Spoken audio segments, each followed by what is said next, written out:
I'm great. How are you doing, I am so good. This is DeBolt and my co-host, Caleb Clark. And we are here with another episode of Who's Zoomin In? This is episode, we were talking about it earlier, episode 21. I never in a million years thought I would have 21 episodes of the silly show that I love doing. Can you believe it? It's wonderful. Absolutely. I can totally believe it because it's so every episode we get to meet somebody new and just have a blast. Now that we're here and we've introduced ourselves, tell everybody why we even do this. Okay, so Who's Zoomin' In was started because we miss our people. We miss our friends. We do. We miss making new friends. So this show is to catch up with friends we already have and to make some new ones like I'm going to do today. Woohoo! And I thought you already knew her. So this is even better. What are the three things that I'm not allowed to talk about tonight, Caleb? All right. Well, these are three pretty pressing current events issues that I think we could just get sidelined on. So I don't want to talk about the stock market. No. Because it's gross and things I don't understand scare me. So I don't want to talk about the stock market. The other thing I don't want to talk about is how many houseplants I've killed during the pandemic. It's a painful moment for me. And this, I think, is probably the biggest trigger issue. I don't want to talk about ordering seafood from a non-seafood restaurant, particularly if it's an inland non-seafood restaurant. Why would you even get a fish sandwich at Burger King, for instance? Well, or like people who get salmon from an O'Charlie's in Missouri. No. You know, it doesn't. So I think it's just not a rabbit hole we want to go down. No, you know? It's not. And we talked about it enough already. Okay. Let's stop. Right. I'm sorry. I'm breaking my own rules. Yeah. All right. Tonight's guest. It is nighttime. You can see behind me in my blinds in the room here that it's nighttime. No light. We are going to talk to someone that I have known for, I don't even know how many years, double digits, people. And in all of the theater that the two of us have done in Birmingham, we have done one show together, Caleb. One, which is ridiculous. So that's how I met this guest.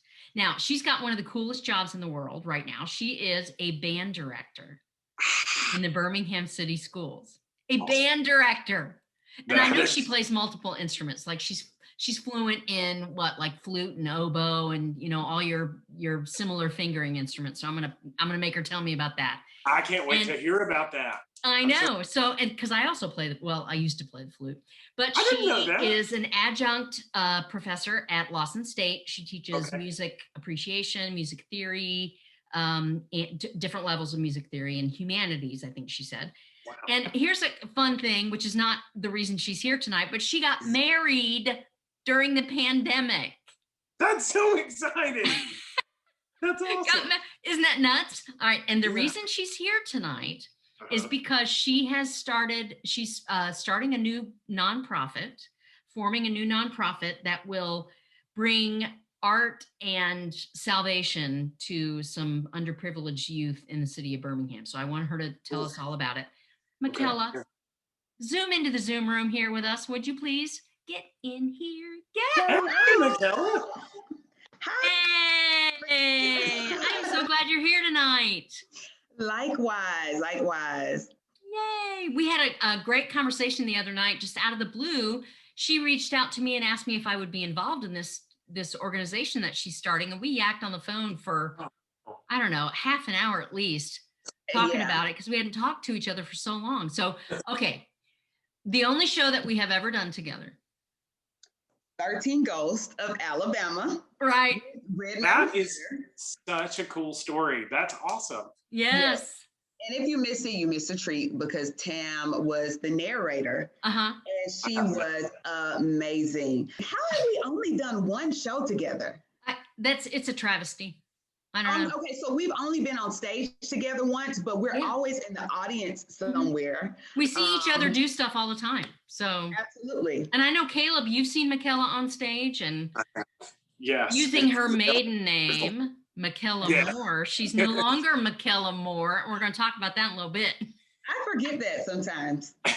I'm sure. Yeah, it's still fresh. And I said that you're a teacher. You've been teaching in the Birmingham City school systems for 16 years? 16 years. I mean, come on.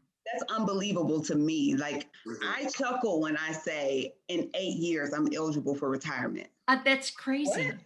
I know. Like, So are you going to teach for the entire rest of your 8 years, 8 or 9 years, or are you venturing into anything new beyond being a band director? Well, I might, perhaps, try my hand at educational leadership at some point. It's kind of hard to step away from being a band director because it's so, it's my comfort zone. It's like my wheelhouse. I enjoy it so much. But even if I do go into educational leadership, I'm going to find ways to still keep, the fine arts piece and to utilize that. I'm working on that actually now, to still keep that as a way of connecting with children, because I think it's important. It's super important to have advocates for the fine arts in the leadership of our schools. So Absolutely. Yeah. Absolutely. I vibrated and been my best band director when I had a principal or a leader who was an advocate of the arts, who would enjoy coming to sit in my band room and listen to the kids play. They're the most resourceful. They care the most about the arts. And, so yeah, I've had my best programs with advocates of the arts. So maybe in 5 years, we might be calling her Principal Harris or something. So you have your master's degree. You went back to school, right? I do. I have a master's degree in music education.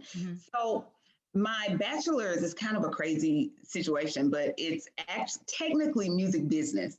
My master's is in music education. And then now I'm working on my EDS in educational leadership.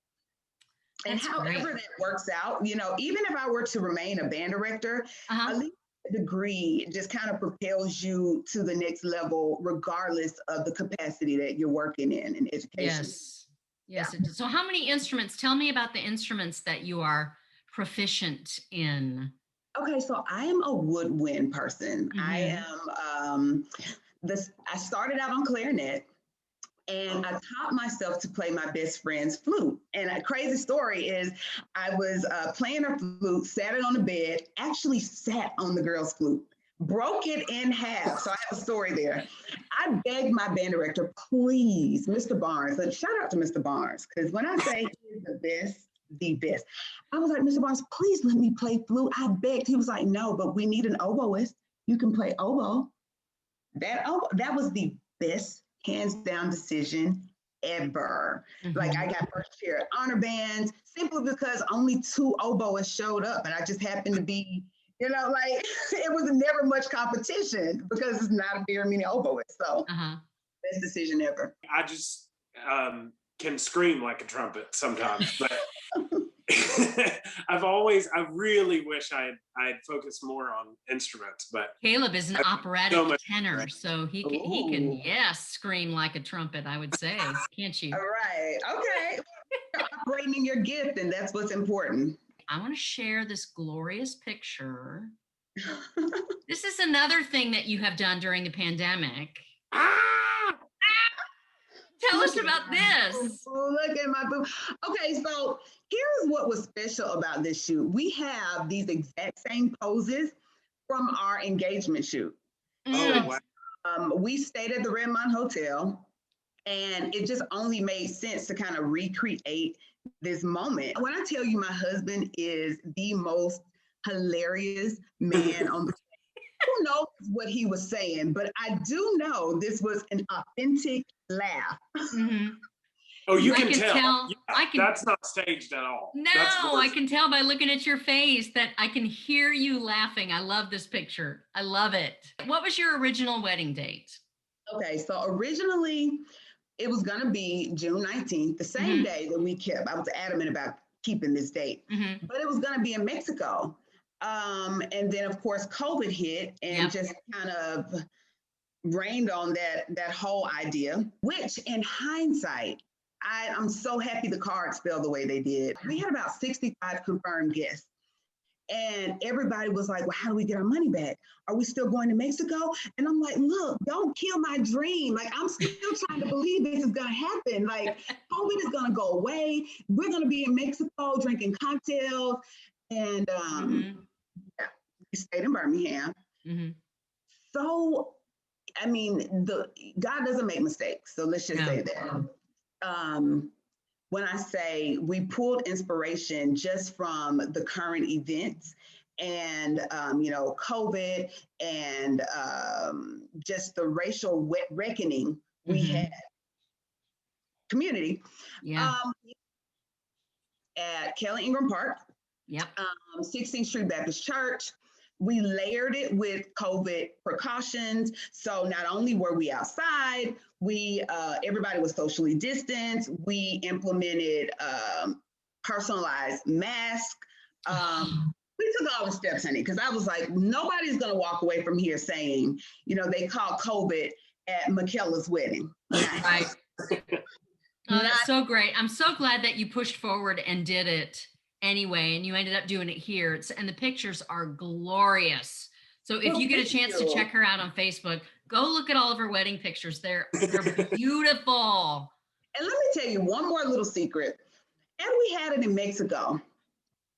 There was no budget-friendly anything, okay?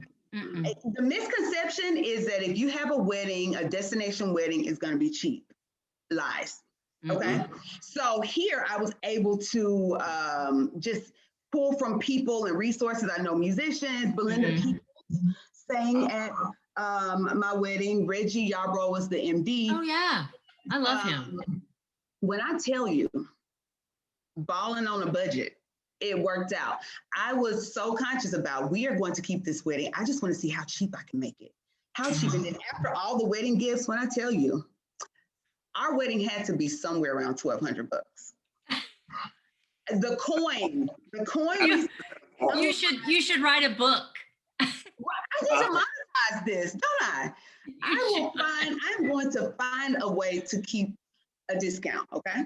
Oh my gosh, you should. Well, and now that we've talked about how we're going to save money, this is a good transition into this next venture, which is why Makella's with us today. I am so excited to hear about this. I cannot wait for her to tell you about this new adventure that she has asked me to. I might be on the board of this new nonprofit. Don't say Mike. Come on now. I have printed out all the paperwork and all I have to do is fill it out. All right. So I'm just going to let you talk about this new nonprofit because this is what I want people to hear from Michaela M. Harris. Thank you, Sam. So I had an opportunity to reflect, and the name of the organization is Fine Arts, Find Life. As you said, I've been a band director for 16 years, and I feel like I've reached a point in my career and my personal awareness, of who I am and how I've benefited from the arts that, I'm finally in a place that I can give this to somebody, or I want to give this to somebody. Because you and I both know, and we all know that there's so much power and healing in the art. Yeah. So just by virtue of the community I serve at my school, I decided the first target group to be youth from underserved communities and eventually expanding to battered women, addicts, veterans, and also inmates. They've got to come back into society. They could definitely benefit from these therapeutic experiences. Each one of these entities are personal to me in one way or another. And although this work is not about me, I know these communities would benefit from, the work that we'll do. And so, yes, I asked Tam to be a part of the board because I think it's so important to align yourself with people who are innately doing this same work in some form or fashion. And definitely you are. And you know what? I was reading too in the stuff that you sent me in email, what a really powerful phrase you said was that one of your goals is to improve mental wellness through expression. Absolutely. The way we go about improving mental wellness is layering the individual forms of fine arts. Pull them together, they lend themselves to a therapeutic experience. A session might look like we're going to play music. You're going to write down any sort of negative emotions that you're experiencing. You're going to write them down. Let's ball them up. Let's tear them up. And then let's use this same paper to create feathers and wings in the form of a bird. And it's symbolic of releasing weight and freeing yourself. Not only do you get, gain this experience, but you also get a reminder of the experience. And sometimes some of those things can be scary for people because they think, gosh, I can't draw and I can't play an instrument and I can't sing.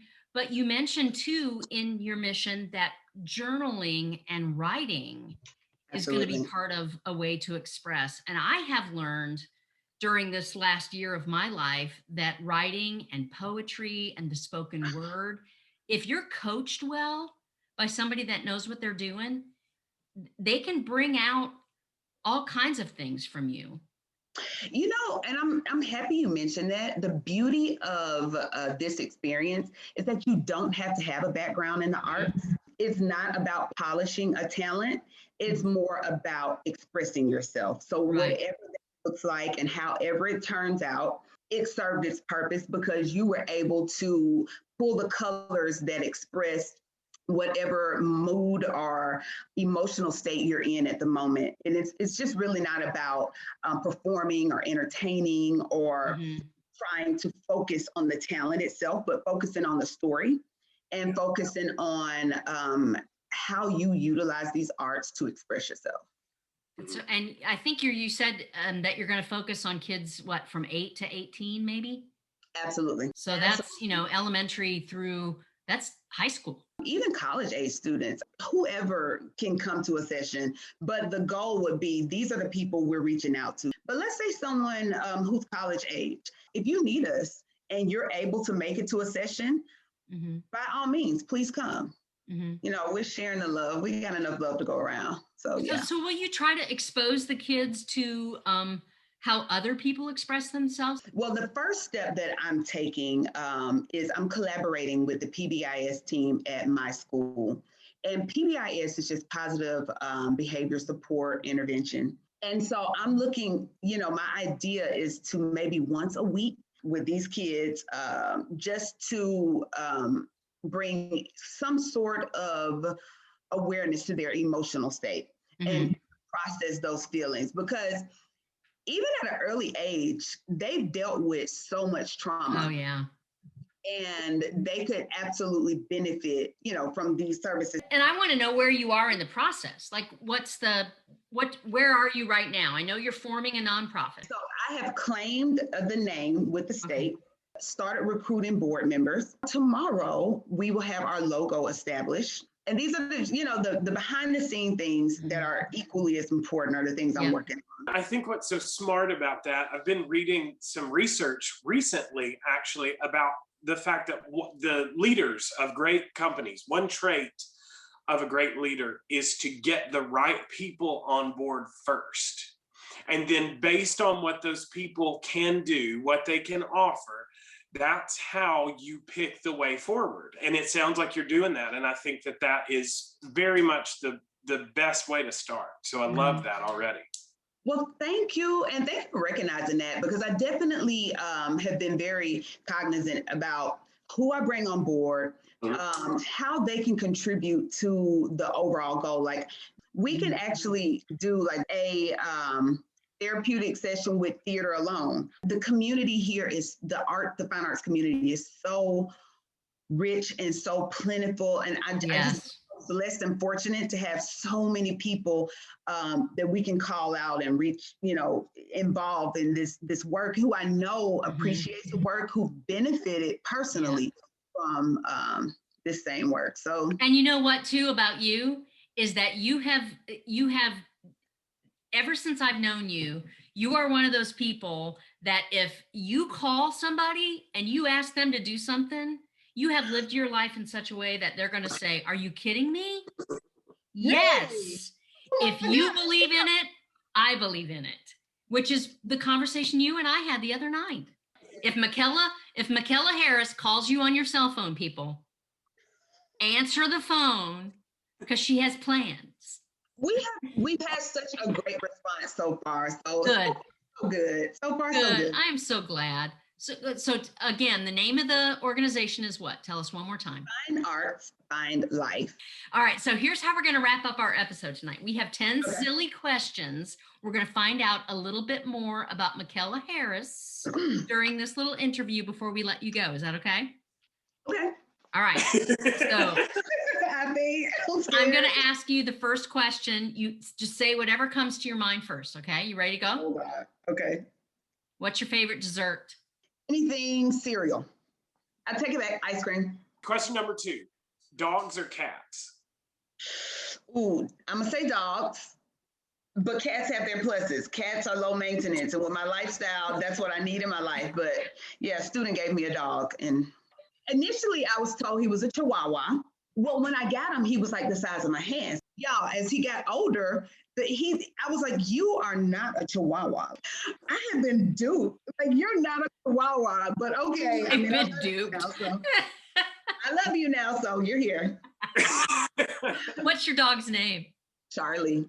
Charlie the Chihuahua. Charlie the not Chihuahua. Yeah. Oh, right. Question number 3. Do you still make a wish when you blow out your birthday candles? Absolutely. It's a tradition that's embedded in me. I'll do it until I leave this earth. Question number 4. If you didn't live in Alabama, where would you live? Oh, probably New York. Question number 5. If you could only wear one color for the rest of your life, what would that color be? Probably black. I know it's cliche, but anything to make me look a little smaller. Black feels so artsy. Yeah, probably black. Question number 6. What did you collect as a child? Barbies. Did you really? Oh my God. Let me tell you, that's the first form of theater for me. See, I never collected Barbies. Did you collect Barbies, Caleb? I don't want to talk about it. My sister did. My sister collected a lot of Barbies. Question number 7. Are you related to anyone famous? And if so, who? No.